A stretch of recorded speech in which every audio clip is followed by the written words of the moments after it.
Salam sejahtera Malaysia, denyut nadi suara rakyat bergema di channel ini. Untuk mendapatkan berita terkini, jangan lupa untuk tekan butang subscribe, like dan share.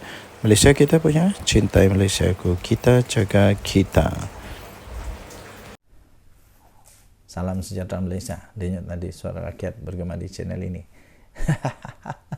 Aduh, Ibu Hidin angkat sumpah jadi Perdana Menteri. Di mana tuh dia angkat sumpah? Oke, soalan saya yang pertama, di mana dia angkat sumpah? Mungkin di Istana Kayangan, bukan di Malaysia toh, mungkin di negara Kayangan ataupun di negara Pasir Bedengung, di negara yang tak ada orang, mungkin di planet Pluto. Ada komen baru-baru ini yang saya baca lucu juga, dia kata dia angkat sumpah di tandas Istana Budaya. Di Istana Budaya. Betul, ramai betul orang suka tengok video yang bertajuk Muhyiddin angkat sumpah petang ini. Jadi tak apalah kalau kamu suka sangat dengan itu punya tajuk dan topik. Sekarang saya akan cakap topik dan berulang-ulang saya akan cakap Muhyiddin jadi Perdana Menteri. Muhyiddin jadi Perdana Menteri walaupun dia tak cukup kerusi. Walaupun di dalam parti politik Malaysia dia antara kerusi yang paling sedikit, tapi dia tetap nak juga jadi Perdana Menteri. PAS pula belum tentu untuk mahu dia jadi Perdana Menteri, kerana PAS pun seperti yang kita tahu juga sudah pernah mengutarakan bahawa mereka pun ada calon Perdana Menteri sebenarnya. Okeylah, tak apalah, tidak apalah. Tidak apalah tuan-tuan dan puan-puan. Kalau kamu suka betul Muhyiddin Yassin jadi Perdana Menteri, kita cakaplah, okeylah. Orang kata kalau 40 kali, 50 kali, 80 kali, 90 kali kita cakap benda tu boleh jadi, okey, tak apa. Kita cakap malam ini 200 kali lah kita cakap. 200 kali kita cakap Muhyiddin Yassin jadi Perdana Menteri besok pukul 2 petang dia angkat sumpah di planet Pluto. Di planet Pluto ataupun dia angkat sumpah di mana? Di negara Pasir Bedengung. Okey, sekali lagi, Muhyiddin Yassin angkat sumpah Perdana Menteri di negara yang tidak ada rakyat. Okey, sekali lagi kita isytiharkan. Saya dengan ini mengisytiharkan Perdana Menteri yang baru untuk negara Pasir Bedengung adalah Muhyiddin Yassin. Tapi itu semua tidak akan berlaku lah, tidak akan berlaku apa-apa pun. Dengan ikhlas, dengan rendah hati, saya ingin mendoakan Muhyiddin Yassin, kehidupan dia dalam keadaan yang baik-baik saja, dan kita doakanlah semoga bersatu akan lebih kuat selepas ini, supaya tidak ada lagi wakil rakyat yang tidak lagi mau menyokong Muhyiddin Yassin. 6 orang tu bukan sedikit, 6 orang. Ini menyebabkan Parti Bersatu adalah antara parti yang paling tidak stabil di Malaysia. Antara parti yang tidak stabil juga ialah UMNO lah memang. Tapi yang paling tidak stabil betul-betul adalah Bersatu lah. Sebab kenapa? Pertama, dia hanya mengharap PAS. Kalau PAS tiba-tiba tinggalkan dia, habis, lingkup habis. Kedua, kerana Bersatu ni dia punya ahli memang suka tinggalkan dia. Bukan tinggalkan parti, tapi tinggalkan sokongan, pindah sokongan kepada Anwar Ibrahim. Okey, saya fikir sudah lebih daripada 10-20 kali saya sebut Muhyiddin Yassin Perdana Menteri baru Malaysia. Malaysia pula, minta maaf, saya ulang lagi. Perdana Menteri baru untuk negara Pasir Bedengung. Saya isytiharkan Perdana Menteri yang baru untuk planet Pluto adalah Muhyiddin Yassin. Tahniah diucapkan kepada Muhyiddin Yassin kerana menjadi Menteri Perdana Menteri di Pasir Bedengung. Kita jumpa lagi. Jangan lupa tekan butang subscribe, like dan share. Bye-bye. Salam sejahtera Malaysia. Ini paling dahsyat, paling mengejutkan seluruh Malaysia. Tiba-tiba Dun Melaka dicabar. Adakah Dun Melaka akan bubar? Setelah hanya berlaku satu orang saja, Adun daripada UMNO masuk ke PAS, perlukah Dun Dewan Undangan Negeri Melaka untuk dibubar? Kalau ini terjadi memang luar biasa, dan akan ada pilihan raya besar berlaku di negeri Melaka. Tak guna berkokok, Adun Sungai Udang cabar Ketua Menteri untuk segera bubar Dun Melaka. Setujukah Anda? Saya tidak setuju. Takkanlah hanya seorang saja yang perlu dibubar. Adun Sungai Udang ni pula memang hebat betul lah.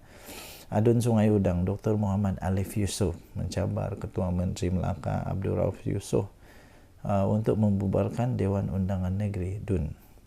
Mengulas kenyataan Abdul Rauf bahawa UMNO Melaka akan merampas semula kerusi Sungai Udang pada pilihan raya umum PRU yang akan datang, Muhammad Alif menggesa dia supaya segera membubarkan Dun dan mengadakan pilihan raya.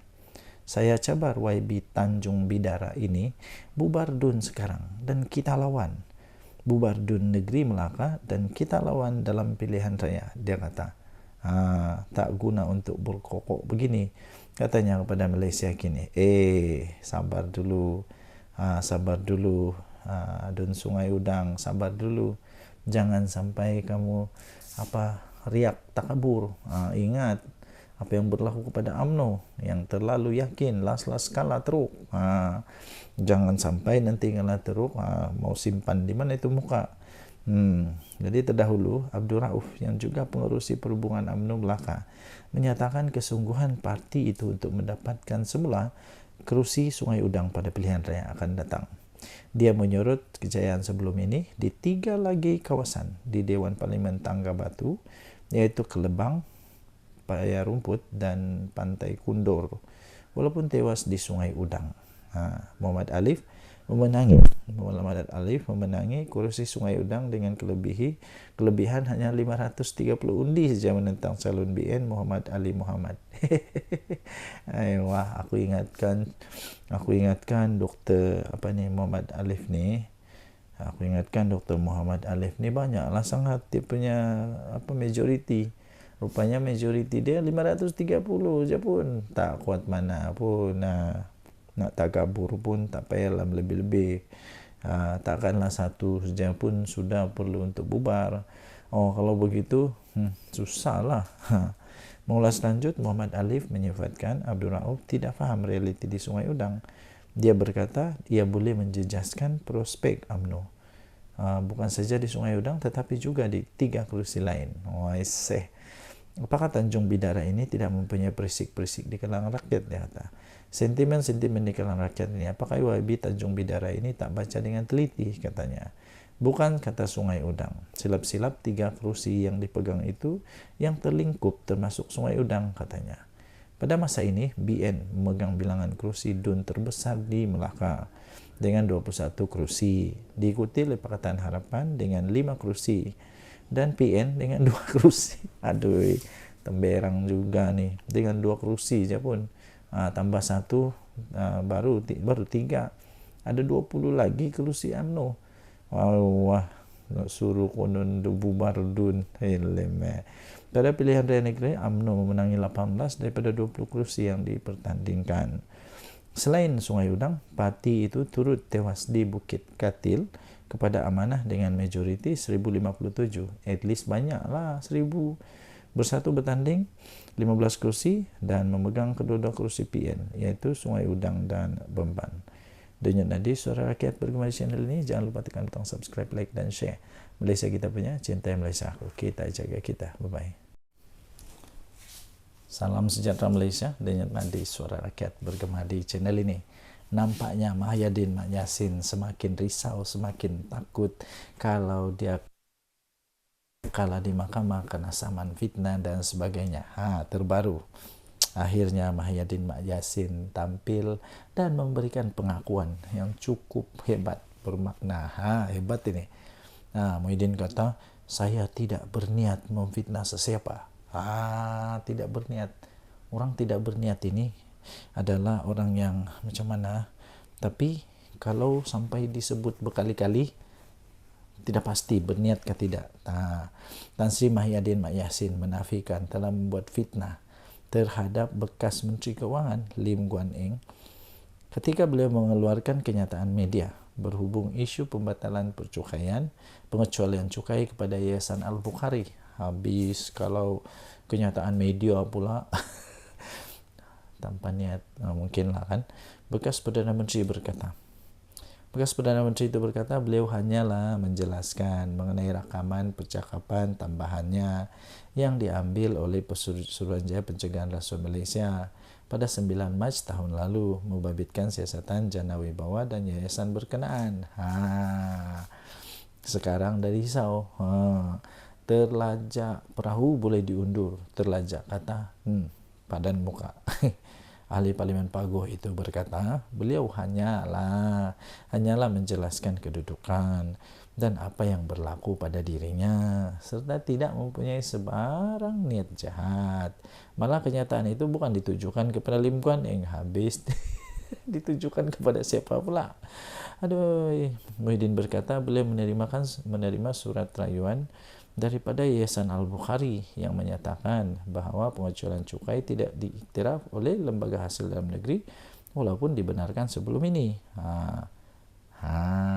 Dia tahu rupanya. Muhyiddin berkata semua keputusan yang diambil oleh LHDN itu adalah di bawah tanggungjawab Kementerian Keuangan dan Menteri Keuangan ketika Kerajaan Pakatan Harapan. Dia kata begitulah, tapi lain pula yang berlaku di mahkamah. Katanya awam mengetahui beliau dipanggil oleh SPRM untuk diambil keterangan dan selepas beredar dari bangunan agensi terbabit, beliau bertemu dengan ramai penyokong dan pemberita. Jadi katanya saya ketika itu sebenarnya ingin menjelaskan bahawa Yayasan Al-Bukhari sudah diberi kelulusan pengecualian cukai oleh kerajaan BN sebelum ini. Tapi saya menerima rayuan yang menyatakan LHDN membuat keputusan untuk tidak mengiktiraf pengecualian cukai itu, dia kata.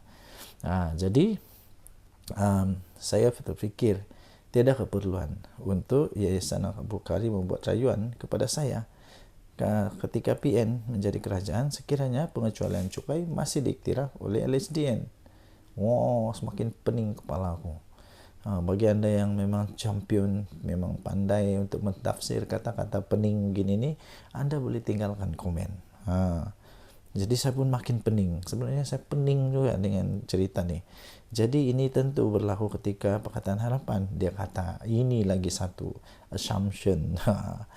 Jadi saya tidak menuduh atau memfitnah katanya. Saya cuma merujuk ketika di mana kerajaan ketika itu dan Pakatan Harapan dan hakikatnya plaintiff Menteri Keuangan. Dia kata nanti kita tengoklah mahkamah nanti cakap macam mana. Muhyiddin berkata demikian melalui pernyataan saksi dalam kes saman difailkan Lim Guan Eng terhadapnya yang didakwa mengeluarkan 3 kenyataan fitnah. Okey, anda boleh baca semua ini di biharian.com.my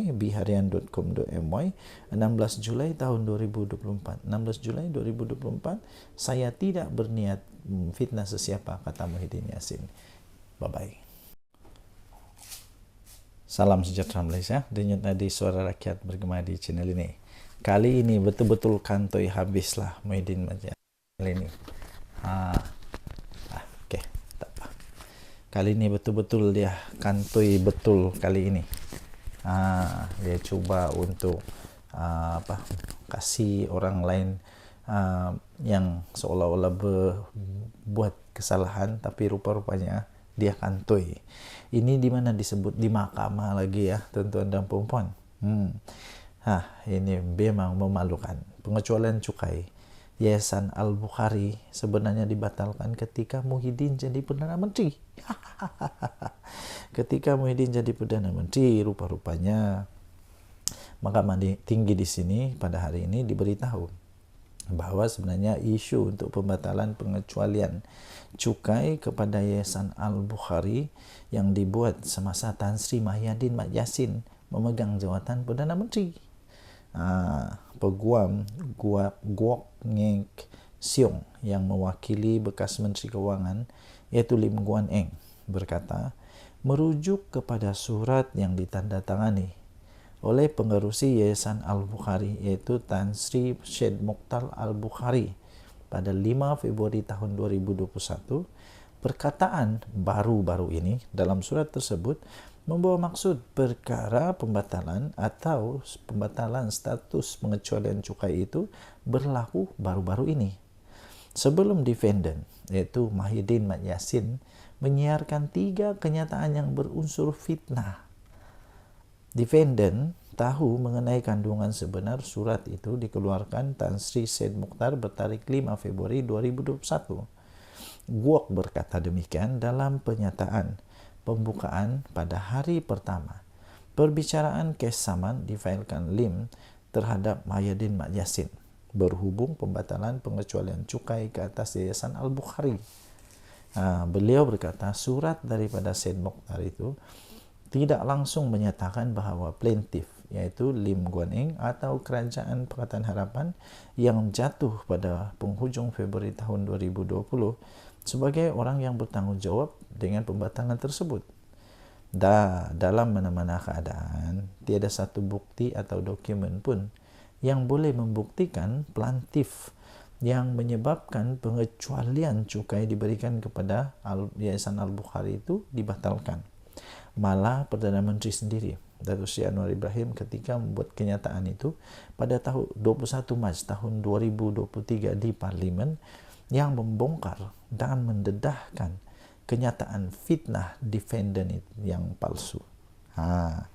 Anwar menjelaskan kepada Parlimen bahawa plaintiff tidak pernah membatalkan status pengecualian cukai yang diberikan kepada Yayasan Al-Bukhari, kata peguam itu.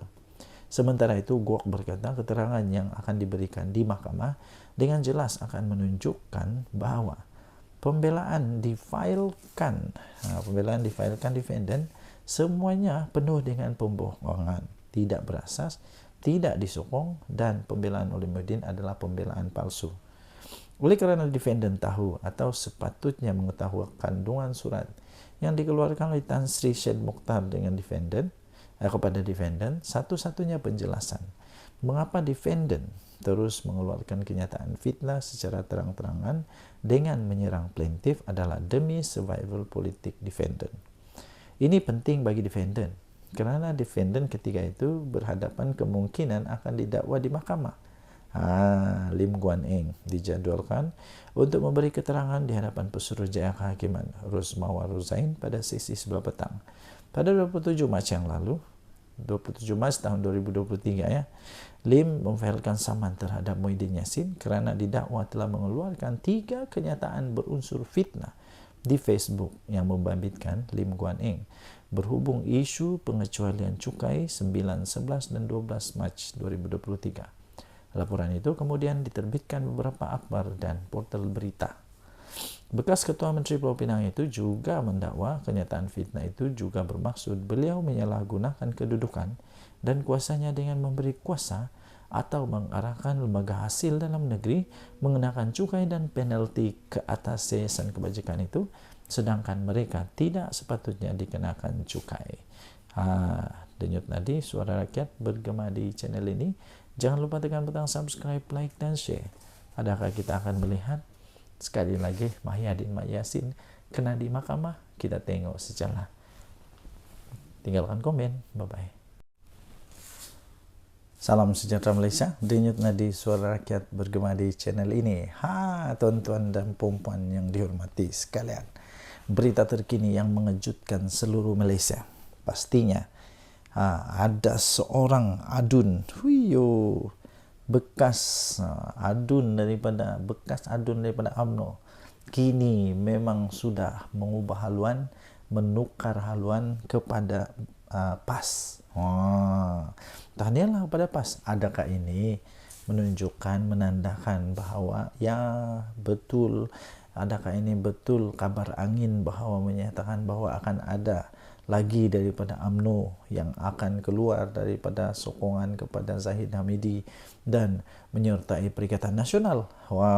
Betulkah selama ini ada kononnya orang-orang 15, 14, 10 ahli MP ke adun daripada UMNO yang bakal masuk kepada Perikatan Nasional?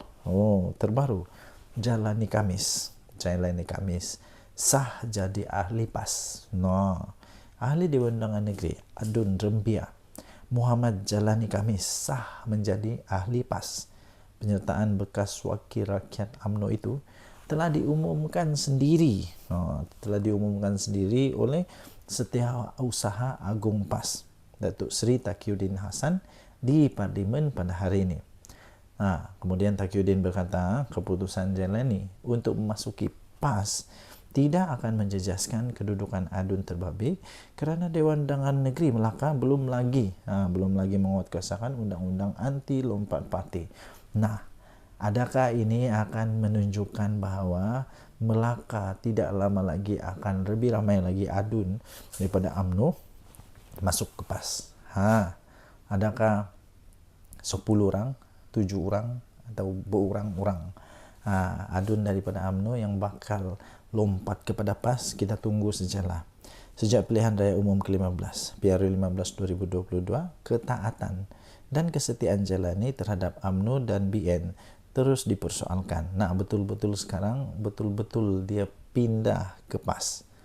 Dia menyertai perarakan pada proses penamaan calon PAS Parlimen Ketereh di Kelantan. Beliau juga hadir pada majlis pengumuman calon Perikatan Nasional PN bagi pilihan raya kecil Parlimen Pulai dan Dewan Undangan Negeri Dun Simpang Jeram di Bakri Johor. Namun ketika itu Jalani memberi alasan bahawa kehadirannya di majlis itu bukan atas kapasiti sebagai Adun UMNO. Sebaliknya, Jalani berkata dia mewakili pertubuhan bukan kerajaan NGO iaitu Muafakat Nasional yang diterajui oleh bekas Setiausaha Agung BN sendiri Tan Sri Anwar Musa. Sekarang nampak dah dia cuba untuk kata simpang sini las kedapatan juga. Ekoran kemasukan ke dalam PAS. Parti tersebut kini mempunyai seorang wakil dalam Dewan Undangan Negeri Melaka sekaligus menambah pada 3 kerusi untuk pembangkang. 2 lagi wakil PN dalam DUN Melaka ialah Muhammad Yazid Yaakob Bemban dan Muhammad Alif Yusuf Sungai Udang. Denyut nadi suara rakyat bergema di channel ini. Adakah anda fikir, pada pendapat anda, adakah anda berfikir bahawa selepas ini akan ada lagi DUN dari ahli Dewan Undangan Negeri daripada UMNO di Melaka akan lompat lagi? Kerana seperti yang bacakan tadi, di Melaka belum lagi dikuatkuasakan akta lompat parti ini. Jadi tidak ada apa-apa yang berlaku, tidak ada kesannya kerana belum ada akta ini diperkenalkan di sana, belum dikuatkuasakan. So denyut nadi suara rakyat bergema di channel ini. Tinggalkan komen anda. Kita jumpa lagi. Bye-bye. Salam sejahtera Malaysia, denyut nadi suara rakyat bergema di channel ini. Ini satu lagi, pemimpin PAS kena balun habis lagi.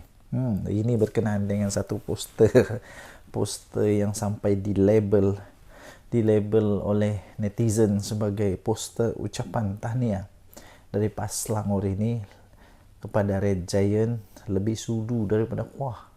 Lebih sudu dari kuah. Betul atau tidak? Terpulang anda tinggalkan komen.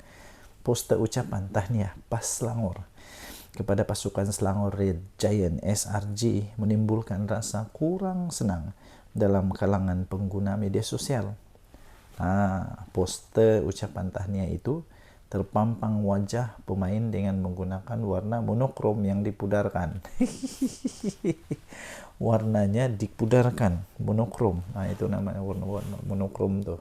Tapi lihat gambar pemimpin PAS tu, bukan main lagi, diwarnakan dengan warna jelas tu. Sepatutnya yang kena highlight ialah pemain-pemainnya, pemenang-pemenangnya.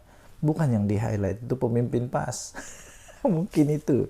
Poster ucapan tahniah itu terpampang wajah pemain yang dengan menggunakan warna monokrom dan dipudarkan.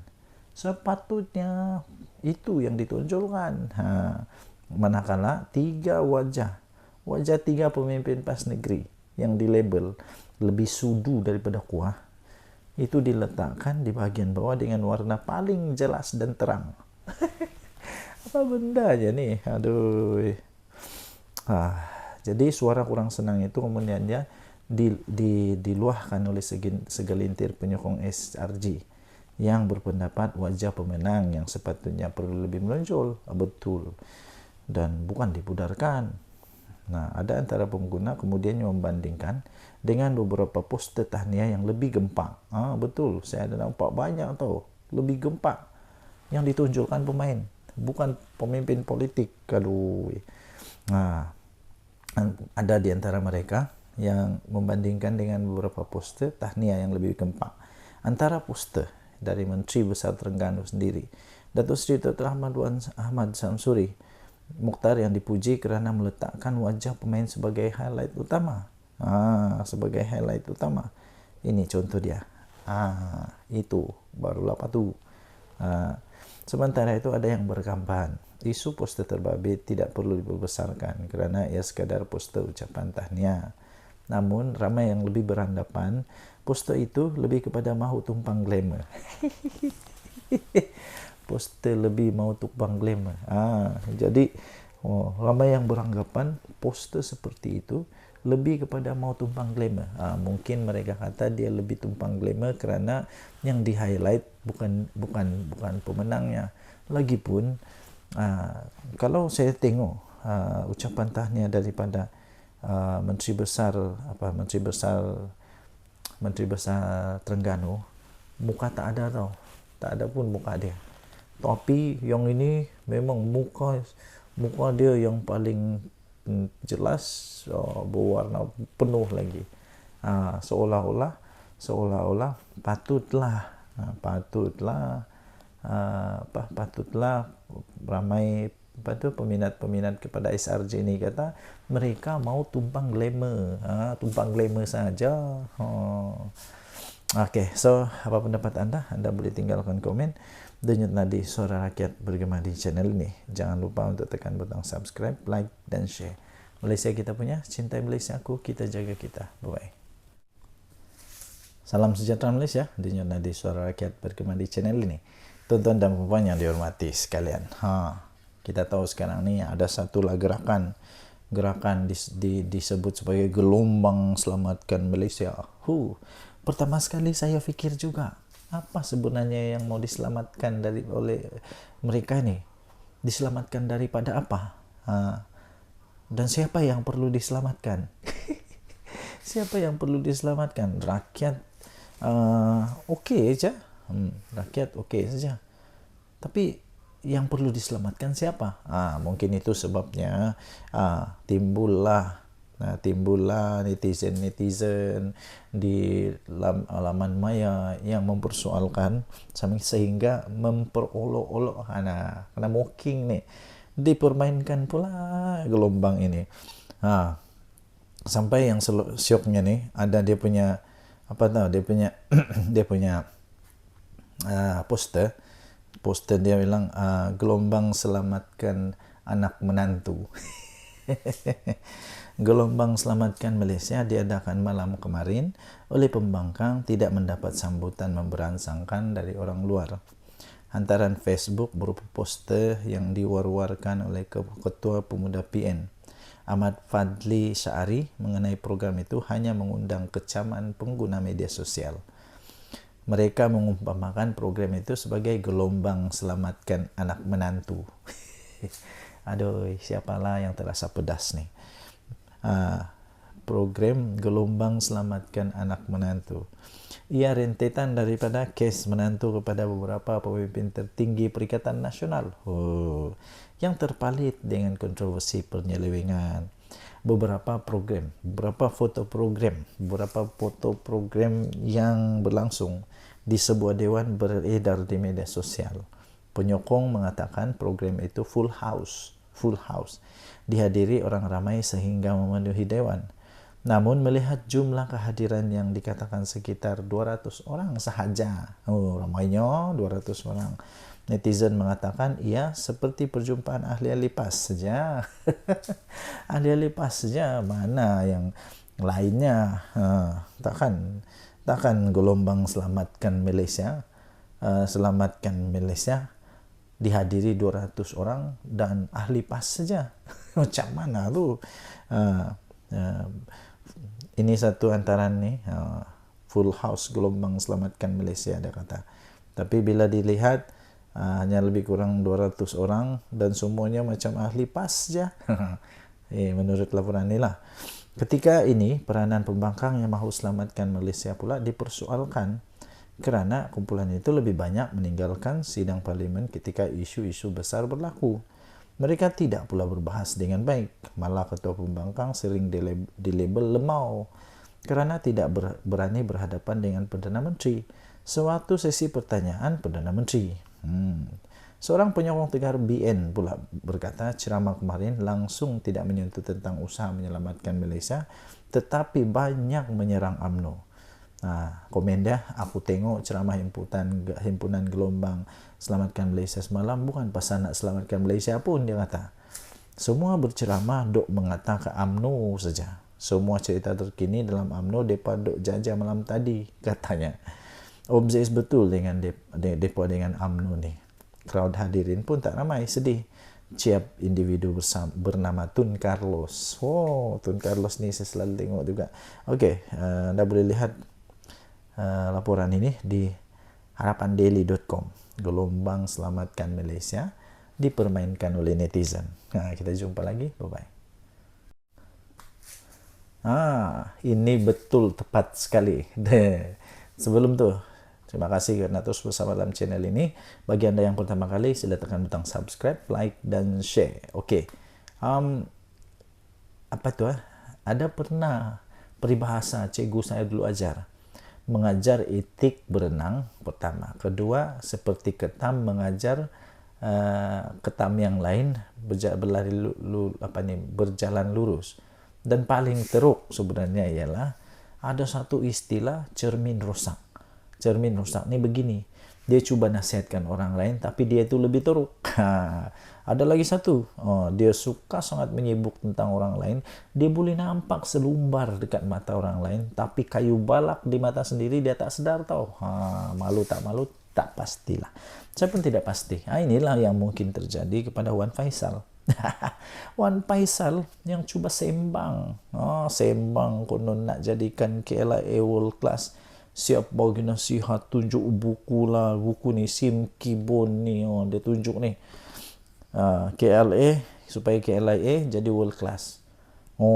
Banyaklah dia, tapi dia tidak ingat sepatutnya kasih nasihat dulu kerajaan di mana-mana yang berlaku lah. Tapi yang dalam kes ini disebut di sini KLIA world class, tapi stesen bas KB macam bengkel saja. Apa hal? Ada gambar tu tahu. Ahli parlimen macam Wan Ahmad Faisal, Wan Ahmad Kamal menjadi bahan sindiran ramai selepas beliau cubalah mengajar kerajaan sekarang ini bagaimana untuk menjadikan lapangan terbang antarabangsa KLIA bertaraf dunia. Bertaraf dunia. Tapi dia lupa. Beliau ketika sidang Dewan Rakyat baru-baru ini membawa buku biografi mendiang Sim Kibon, bapa kepada kejayaan lapangan terbang Changi, meminta kerajaan belajar daripada usaha mendiang. Katanya resepi untuk menjayakan lapangan terbang terkenal itu bukan di atas tangan GIP atau BlackRock, iyalah betul lah, tapi menggunakan pengalaman dan kepakaran sendiri. Saranan itu ibarat menyerang diri sendiri pula. Malu. Apabila ramai terus mempersoalkan apalah yang sudah dia lakukan untuk membangun stesen bas di Kota Baru. Tempat sendiri, terminal bas sementara itu sehingga kini masih digunakan walaupun kekurangan berbagai kemudahan menyebabkan lokasi tersebut dianggap antara lokasi pengangkutan awam yang ketinggalan zaman.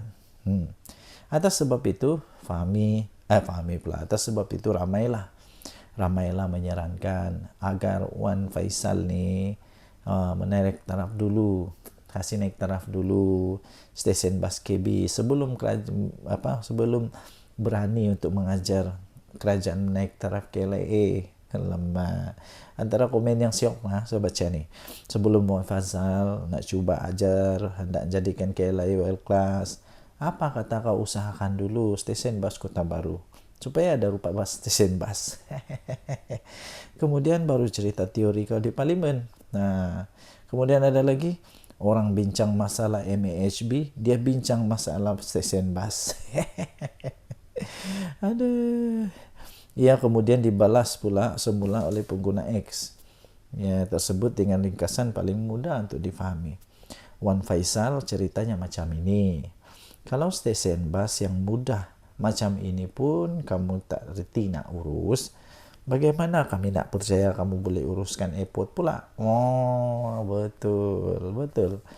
Kalau stesen bus pun tidak dapat diurus, tak reti nak urus stesen bus yang kecil itu tak dapat nak urus, ini janganlah cuba-cuba untuk urus airport pula. Perkara itu kemudiannya disokong oleh ramai kerana bagi mereka pemimpin sepatutnya membuktikan kemampuan mereka dengan menggunakan stesen bus KB yang dengan membangunkan stesen bus KB yang berbelas tahun ketinggalan. Apa kata Wan Faisal? Hadam dululah komen-komen netizen ini. Barulah cuba-cuba untuk ajar kerajaan. Okay, kita jumpa lagi. Bye-bye. Salam sejahtera Malaysia. Mahyudin Mat Yassin. Memang kali ini dia termakan dengan senjata sendiri. Dengan senjata makan tuan lah. Kena sendiri kali ini. Apa tidaknya dia antara orang yang paling kuat menentang, tapi kali ini dia sendiri dapat masalah dengan penentangan yang dia buat tu. Harapnya kali ini Muhyiddin Yassin dan Bersatu, Muhyiddin Yassin dan Bersatu fahamlah. Harapnya mereka dah faham. Mereka dah faham kenapa Akta Lompat Parti diperlukan. Dulu waktu dibentangkan oleh Menteri Undang-Undang, siapa yang bangkang dulu, siapa yang bangkang betul-betul. Sebab waktu itu banyak sangat berita-berita kabar angin bertiup, kononnya ahli UMNO nak lompat bersatu dan macam-macam lagi. Syok lah waktu itu, seronok lah. Sekarang dah kena lubang hidung sendiri. Apa rasa oren? Ini ada satu artikel daripada Harapan Daily. Harapnya Muhyiddin Bersatu dah faham kenapa Akta Lompat Parti diperlukan. Selepas insiden 6 ahli parlimen ini, Muhyiddin dan Bersatu diharapkanlah supaya mereka dah fahamlah kenapa anti lompat parti ini, akta ini diperlukan.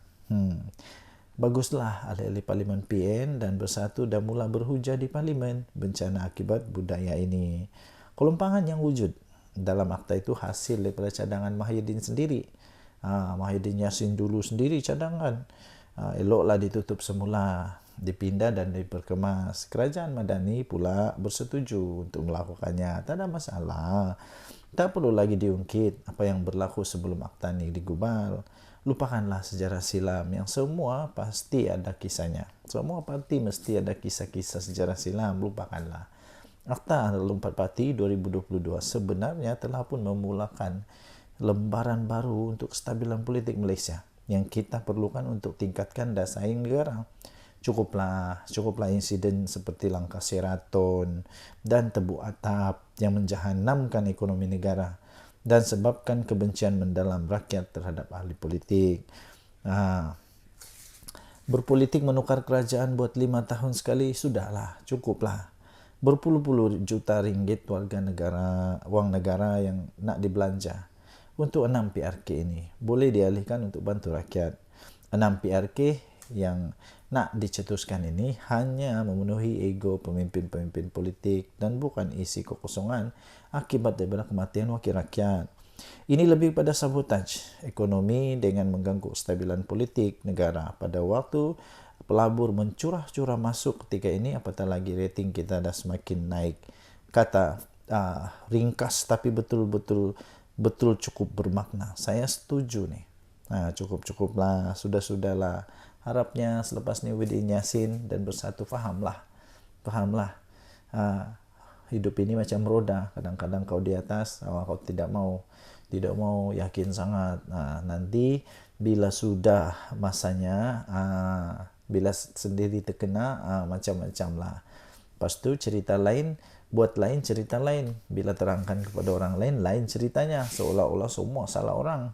Yang sebenarnya siapa yang bersalah. Okey, tinggalkan komen anda. Jenetnya di Suara Rakyat bergema di channel ini. Jangan lupa untuk tekan butang subscribe, like dan share.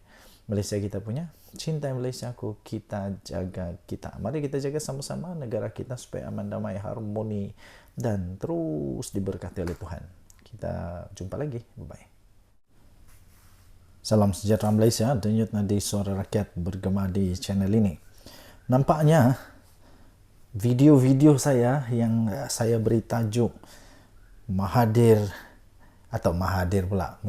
minta maaf, yang saya beri tajuk Muhyiddin naik jadi Perdana Menteri, Datuk Seri Anwar Ibrahim tumbang, itu paling banyak mendapat tontonan. Dan rupanya daripada itu saya dapati memang ramai sangat yang mau tengok Muhyiddin Yassin jadi Perdana Menteri sekali lagi. Saya pun hairan. Kenapa sebenarnya ada orang mau Perdana Menteri sekali lagi Datuk Seri Tan Sri Muhyiddin Yassin? Pada pendapat saya, bukan tidak boleh dia jadi Perdana Menteri sekali lagi, boleh saja. Tapi persoalannya ialah kenapa perlu dia lagi? Bukankah ada lebih ramai yang lebih bagus dan sebagainya? Dan yang paling tepat ialah dia tidak akan jadi Perdana Menteri lah. Dia tidak akan jadi Perdana Menteri untuk kali kedua dalam masa yang singkat-singkat ini, tidak. Kerana tren sekarang saya lihat Tan Sri Muhyiddin Yassin tidak akan mendapat sokongan untuk jadi Perdana Menteri bagi Perikatan Nasional. Lagipun seperti yang kita tahu, PAS pun pernah sudah menyatakan bahawa mereka pun ada calon Perdana Menteri pada pilihan raya yang lalu, iaitu calon mereka tidak lain tidak bukan Menteri Besar Terengganu. Dan itu sendiri pun dipersetujui atau diperakui oleh Tan Sri Muhyiddin Yassin. Dia juga memperakui bahawa Dr. Sam itu, iaitu Menteri Besar Terengganu itu, memang mempunyai kualiti, memang mempunyai kelayakan untuk jadi Perdana Menteri. Habis kalau sudah begitu, mahukah PAS membiarkan begitu saja jawatan Perdana Menteri jatuh kepada Bersatu yang tak kuat mana sekarang ini, yang ramai orang kata Bersatu sekarang ini hanya berharap kepada kekuatan daripada PAS. Yang ramai orang kata Bersatu ni hanya melukut di tepi gantang, hanya mengharapkan kekuatan daripada PAS. Kalau ada pilihan raya pun, kemenangan-kemenangan daripada Bersatu itu pun hanya kerana ihsan, bantuan, kerjasama dengan PAS. Cuba kalau tidak ada PAS, boleh menangkah Bersatu? Dan lagi, saya fikir Tan Sri Muhyiddin Yassin sepatutnya memberikan peluang lah kepada yang lain. Walaupun dia secara tradisinya memanglah semua yang menjadi presiden atau bukan presiden, pengerusi kepada satu gabungan parti politik itu, Perikatan Nasional, contohnya ialah Muhyiddin Yassin. Secara tradisi, pengerusi itulah yang jadi calon Perdana Menteri. Tapi persoalannya, mahukah lagi PAS Muhyiddin Yassin jadi Perdana Menteri, yang menyebabkan PAS hanya sekejap saja berada dalam kerajaan. Sekejap saja dalam kerajaan, lepas itu tumbang. Tumbang kerana nampaknya Muhyiddin Yassin didakwa telah pun gagal menjalankan tanggungjawabnya sebagai Perdana Menteri. Mahukah kita Perdana Menteri kita sekali lagi yang tidak pun pandai bercakap secara live, yang mahu dirakam dulu, takut untuk live, takut untuk jawab wartawan? Mahukah begitu? Itu soalan-soalan yang kita boleh pertanyakan. Apapun sebenarnya, kalau memang Muhyiddin Yassin jadi Perdana Menteri sekali lagi, itu bagus, tidak ada masalah. Yang penting pastikan kali ini kerajaan yang betul-betul nanti ni betul-betul yang bagus lah. Tidak ada lagi sakau menyakau sampai anak menantu yang lari ke luar negara tidak berani balik Malaysia. Jangan ada macam itu lagi. Berhentikanlah perkara-perkara begitu. Okey, denyut nadi suara rakyat bergema di channel ini. Jangan lupa tekan butang subscribe, like dan share. Bye-bye.